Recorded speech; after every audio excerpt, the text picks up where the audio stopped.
Hi guys! Welcome to my vlog. At welcome to our kitchen. Ayan. Magluluto tayo ngayon ng ginataang kalabasa. Kasi may nag-uwi. Inuwi sa atin ni Ace. Ayan. Sayang. Nagpiesta ang pulilan. Tapos, may mga ano bang tawag doon? May mga kubol-kubol na kung ano-ano, kung anik-anik. And hingi akong picture, papakita ko na lang dyan kung ano yun. At ayan, eto isa doon sa mga display. Di-display nga, ginamit pang design, so di may tusok-tusok siya. Tapos, sayang, kung hindi ko agad lulutuin, at wala pa rin akong pang-upload. Kaya, ayan, ito yung ating akala mo naman magaling magluto. No? Basta, madali lang to. Gagataan ko lang siya. Sayang naman kasi. Kaya sabi niya, masayang inuwi ko. Sabi ko, oo, tama yun. Gusto ko sana nito ay okoy. Kaso, wala akong pinsahog. Itong naisip ko na ilalahog dito ay andito lang sa rep. Gaya nitong ating nagprito kagabi si Papa C ng taba. Yan.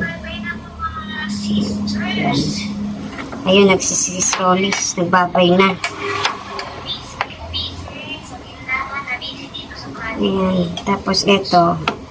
At may kahirapan tong balatan eh.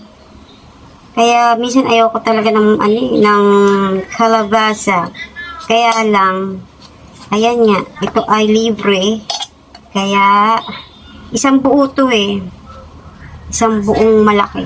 Yung iba nga nasira na, kaya ito na lang. Pero madami pa rin. Halos yung kalahati na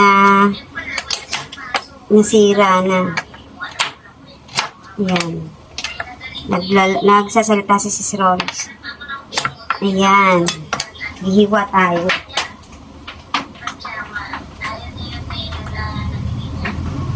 Ito, matigas kasi yung balat. Nung malita ko, ang alam ko dito, ito ay papaya. Gusto ko siyang kainin dati ng ganyan. Sabi ng tanay ko, hindi yun papaya. Yun ay isang kalabasa. Hari namang maubos. At masarap pa si Papa C. Maingay sa daan, no? Maingay ang kalsada. Ayan. Maghihiwa lang muna. At yan, maghihiwa naman tayo ng bawang. Sama ko na yung pagbabalat. Kung paano ako magbalot ng bawang. At magdidilig din ako ng bawang sa aking mga orchids. Ayun nga, napabulaklak ko na ang aking pangalan kalimutan ko. Dancing lady. Ayan. Tinititiga ko siya kasi sabi ni Sispe, ito ay parang nakasayang babae. Kaya tititigan ko talaga siya. Oo nga naman. Para siya nakasayang babae. Kaya, mamaya, ay magdidilig din ako ng orchids. Wala nga akong masyadong maisip ngayon na i-vlog sa aking garden. Ewan ko ba? Parang minsan hindi kasi ako pwedeng mag-propa. Kasi nga, sa space. Saka, marami na rin tayong cactus eh. Pinagbawas nga ako ni Papa C ng lalagyan. Pagka may time pa, papakita ko sa inyo yung binawas doon na stand. Kasi mahirap pag hindi plantito ang asawa. Pero binibila naman niya ako. Kaya lang, ngayon hindi niya ako mabibilang kasi nga, ang trip ko ay mga cactus, mga gymno, ganyan. Eh, halos wala naman dito nun. Sa online ko lang din talaga mabibili yun. Yung mga ano, wala dito nun. Kaya nga, gusto ko talaga maparami rin yan. At malay mo, yun yung maging hanap buhay ko. Diba? Pasensya na sa mga magaling magluto dyan. Hindi tayo talaga cook. Eh, ano, pang-upload baga. Tsaka ano, para puro na lang din karni. Mabago naman. Pero lalagyan natin to ng, lalahugan ko to ng pritong, na prito na kagabi. Pritong mamoy.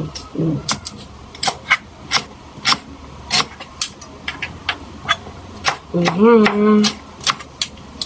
Hiwa-hiwa.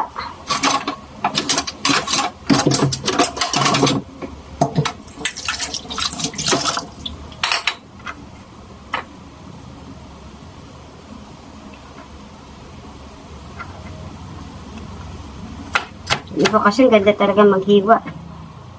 Yan, mga sila KTJ Kitchen. Ay, pinirito kagabi ni Papa si. May ulam na kagabi, tinola. Nagprito pa rin ang baboy. Ngayon, ilalawin natin. Para masyahan siya. Sa iluluto ko.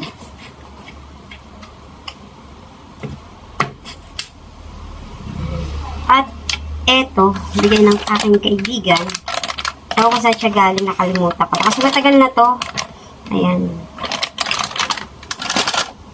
Matagal na yan. Kaya ilalahog ko din. Hindi ko na puputulin yung iba. Malaki na yan. Ayan ko ba?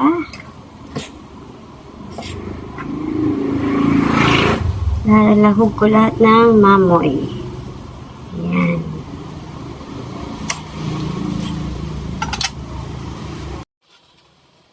At ito na ang ating ilalahog sa ating kalabasa. Ginataang kalabasa. Bilis ba?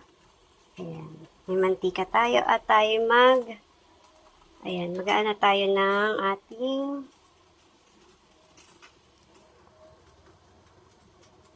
kawali.